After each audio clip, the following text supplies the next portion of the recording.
Reality check लेने की कोशिश करें जिस तरीके से ये पूरा बेड़ा आगे बढ़ रहा है। और मैंने दबाव की भी बात करी, तो क्या ये महज दबाव हो सकता है, एक तरीके से ओवर पावर करने की कोशिश, डराने की कोशिश? हमेशा देशों में शुरू में दबाव ही होता है और वो दबाव में कहीं ना कहीं कोई गलती हो जाती है, चिंगारी लगती है, वो युद्ध में बदल जाता है। युद्ध करना तो हाथ में होता है लेकिन रोकना हाथ में नहीं होता, इसलिए उसके ज्यादा रेमिफिकेशन हो जाते हैं। आपने सवाल ये पूछा था कि आखिर ट्रम्प आज तक शांति की बात करते करते युद्ध छेड़ने पर क्यों आ गए। दरअसल में उन्होंने खुद एक लेटर लिखा नॉर्वे को, और नॉर्वे को लिखा कि तुमने मुझे नोबेल पीस प्राइज नहीं दिया, लिहाजा अब मैं शांति की परवाह नहीं करता, अब शांति मेरे लिए प्रायोरिटी नहीं रही है। लेकिन तो ये तो कारण है because he behaving like a FIFA का नोबेल चाइल्ड। पीस तो मिल ही गया था उनको। अरे वो नोबेल पीस जो मिला था वो नॉर्वे ने उसके लिए भी मना कर दिया। उन्होंने कहा कि जो नोबेल पीस प्राइज है वो ट्रांसफर नहीं किया जा सकता। तो खैर ये तो बात हुई, लेकिन आपने कहा कि अब क्या लगता है कि क्या ये होकर रहेगा। हाँ जी, मुझे लगता है ये होकर रहेगा। कारण ये है कि अगर अमेरिका के विरुद्ध कोई और दूसरा देश होता तो, या नॉन मुस्लिम देश होता, तो शायद रास्ता निकल सकता था। लेकिन ईरान की एक सभ्यता है, एक संस्कृति है, वो अपने शौर्य के लिए जाने जाते हैं, और अमेरिका की कोई संस्कृति नहीं है। तो ईरान ने जब ये धमकी दी है कि अगर अमेरिका ने कुछ भी किया तो फिर हम उसका वो जवाब देंगे, हम उसका सर्वनाश कर देंगे। ताकत जो है वो तलवार से ज्यादा शब्दों में होती है, और वो शब्दों की ताकत अरगाची ने भी, उनके खोमेनी ने भी, उनके आईआरजीसी के हेड ने भी, उन सब ने दिखाई है, और ये कहा है कि हम बिल्कुल लड़ने के लिए तैयार है और बिफिटिंग जवाब देंगे। अब मैं जो आपको बात बता रहा था, आपने नोट उसमें दो सेंटेंस मुझे नहीं कहने दिए, अब कहता हूं मैं उन्हें। इस दौरान ईरान को चाइना से प्लेनेटरी मिक्सर मिले हैं जो सॉलिड फ्यूल बनाने के काम आते हैं, सेंट्रीफ्यूज मिले हैं जो यूरेनियम को एनरिच करने के काम आते हैं। और आपके दर्शकों को बता दूं कि ये जरूरी नहीं है कि जो उसके पास 400 केजी 60% एनरिच यूरेनियम है उसको 90% करेंगे तभी एटम बम बनाएंगे। आप 70% पे 80% एनरिच करके भी एटम बम बना सकते हैं। फर्क सिर्फ इतना है कि वो एटम बम कम ईल्ड का होगा, कम इफेक्टिव होगा, और उसकी एक्यूरेसी बहुत कम होगी, और वो ज्यादा भारी होगा। तो जब पिछले हफ्ते में अचानक 80-90 भूकंप के झटके वहां पर छोटे छोटे रिश्टर स्केल पर 3.2 4.2 आए ईरान के अंदर, इसका मतलब क्या हुआ कि उसने एटॉमिक बम बना लिए हैं, टेस्ट कर रहा और है उसी की छोटे टेस्टिंग बड़े थी, बिल्कुल एटॉमिक सही बम कहा आपने, और जैसे यही कि। हलचल वहां पर देखी गई थी। अरमाडा क्या है, इसको लेकर भी मैं आपसे जानकारी लूंगी, लेकिन उससे पहले आचार्य राकेश जी मैं आपके पास आऊंगी। जिस तरीके से ये पूरा तनाव बढ़ता जा रहा है, जंगी हालात, जिस तरीके से टीपी त्यागी जी ने भी बोला कि जंग छिड़कर ही रहेगी, इसको लेकर आपका क्या प्रेडिक्शन? बिल्कुल हर्षा जी, उससे इस जवाब को मैं दूं उससे पहले मैं आदरणीय टीपी त्यागी जी के शब्दों को ही आगे बढ़ाता हूं ज्योतिषीय तरीके से, ज्योतिषीय एंगल से, और आपके पिछले प्रश्न को अभी पूरक जवाब इसमें मिल जाएगा क्योंकि उसमें हमने थोड़ा सा विषय को और खींचा था। देखिए, ग्रहीय स्थितियां ऐसी हैं, मैंने आपको पहले भी बोला और आपके मंच से यह खुले में बोला है, जब गुरु अतिचारी रहता है तो सत्ता का अहंकार होता है, शक्तियों का अहंकार देता है, और गुरु परिवर्तन कराता है, नव निर्माण कराता है, नए राजा को धर्म के प्रति जो और उदार हो उसको राज सिंहासन पर बैठाता है। तो ऐसी अवस्था में यह जो गर्ही स्थितियां बन रही हैं वह निसंदेह जो है एक बड़े युद्ध की तरफ दिखा कर रही है, लेकिन यह युद्ध विश्व युद्ध नहीं होगा, लेकिन यह विश्व युद्ध से भी कम नहीं होगा। आपको बता दें, अगर ट्रंप जो है या अमेरिका जो है ईरान पर किसी भी तरीके का खुला हमला करता है तो ईरान अकेला नहीं रहेगा। दृश्य अदृश्य शक्तियां यानी देश, जैसा कि आदरणीय त्यागी जी ने कहा कि उसको बल देने के लिए और अमेरिका के अभिमान को तोड़ने के लिए, उस घमंड को, क्योंकि अमेरिका के इस अभिमान को या ट्रंप के इस अहंकार से कोई ईरान या कोई इकलौता देश नहीं है परेशान,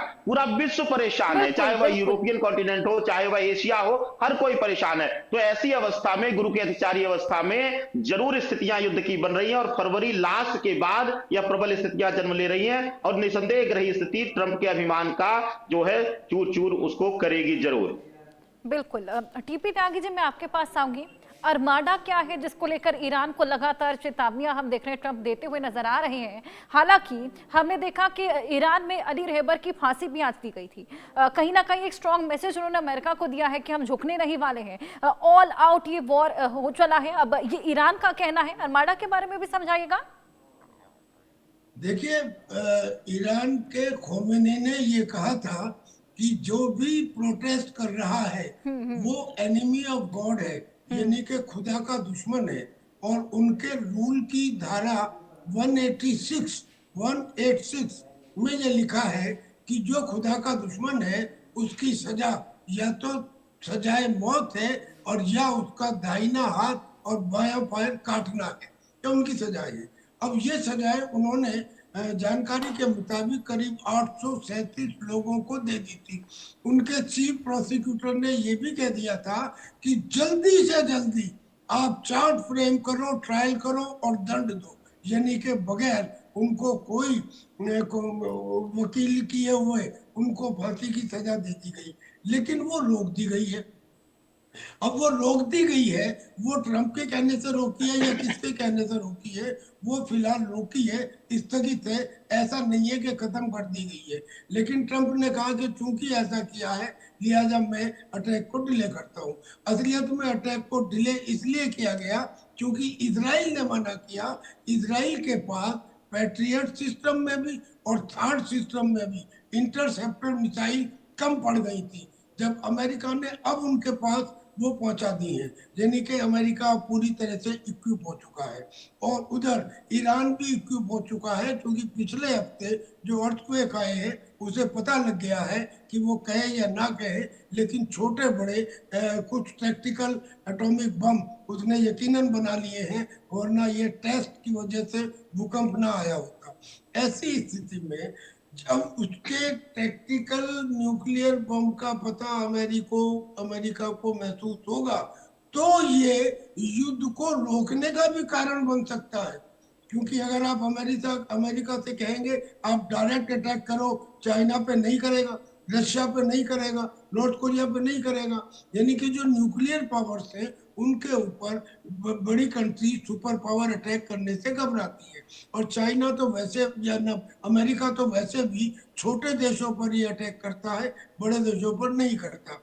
लिहाजा उसका जो एम था वो एम अगर पूरा हो जाता है, यानी कि लोगों को फांसी ना लगे और अब ईरान न्यूक्लियर बम ना बनाए, अगर बना चुका है तो फिर एम कहाँ रह गया, अब वो एम खत्म हो गया। और जब खत्म हो गया तो फिर वो सर्वनाश से बचने के लिए अगर उसको अच्छी अकल आ जाती है तो हो सकता है कि ये युद्ध रुक जाए, क्योंकि आफ्टर ऑल कॉमन सेंस सब में होती है और वो कॉमन सेंस डोनाल्ड ट्रंप में भी होगी। वो ये महसूस कर रहा होगा कि आज 200 कंट्रीज जो इस ग्लोब में है वो 200 की 200 कंट्रीज कहे या ना कहे उसके खिलाफ। नाटो ने भी साफ कह दिया जी, नाटो भी उसके खिलाफ है। ये जो ग्रीनलैंड वाला इशू है ये चल रहा है, उधर कनाडा ने भी कह दिया है वो भी उसके खिलाफ है, और जो बाकी और कंट्रीज है वो तो खिलाफ बिल्कुल। टीपी त्यागी जी, यानी कि ये कहना गलत नहीं होगा कि कहीं ना कहीं ट्रंप ने अपने लिए खुद ही खड्डा खोदा है और इसकी चपेट में पूरा अमेरिका आ चला है। जी एक बात कहना चाहता हूँ जी जी। अब इसका रास्ता मैं इनसे भी पूछूंगा, जोशी जी बताएं इसका रास्ता हिंदुस्तान निकाल सकता है। अब आप कहेंगे वो कैसे? वो ऐसे कि जब ये स्थिति हो गई कि सारी दुनिया इसके खिलाफ है, इन चीजों के खिलाफ, तो हमारे एक थे डॉक्टर रामास्वामी मुरलियार। 1945 में जब यूनाइटेड नेशंस का गठन हुआ तो उन्होंने चर्चिल से कह के, रूजवेल्ट से कह के, स्टालिन से कह के ये कहा कि तुम वीटो पावर खत्म करो, क्योंकि सारी झगड़ों का जड़ वीटो पावर है। कोई भी अच्छा काम हो रहा हो कोई ना कोई देश वीटो लगा देता है। उन्होंने कहा जी खत्म नहीं करेंगे। बोले अच्छा, तो उसमें एक क्लॉज डलवा दी, 109 है वो क्लॉज, जिसमें ये कहा गया कि 10 साल के बाद ये जो वीटो पावर है इसकी सिंपल मेजोरिटी से समीक्षा की जा सकती है। अब अगर हिंदुस्तान, चूंकि डॉक्टर रामास्वामी मुरलीधर हिंदुस्तान के प्रतिनिधि थे, तो उनकी बात को आगे बढ़ाने के लिए जनरल असेंबली में ये प्रस्ताव रखे कि ये वीटो पावर खत्म होनी चाहिए, उसे 2/3 कंट्रीज इमीडिएटली हाँ कहेंगी, और वो हाँ कहेंगी तो एक जो राड की जड़ है इसके ऊपर शायद प्रहार किया जा सके, यानी कि एक रे ऑफ होप है, और वो हिंदुस्तान के हाथ में है, क्योंकि हम ही ने शुरू की थी। बिल्कुल, खैर इसमें कोई दो राय नहीं है कि पूरे विश्व भर को इस दृष्टिकोण आपका भी हम जानना चाहेंगे एस्ट्रोलॉजी के हिसाब से कि भारत पर क्या कुछ इम्पैक्ट रहेगा।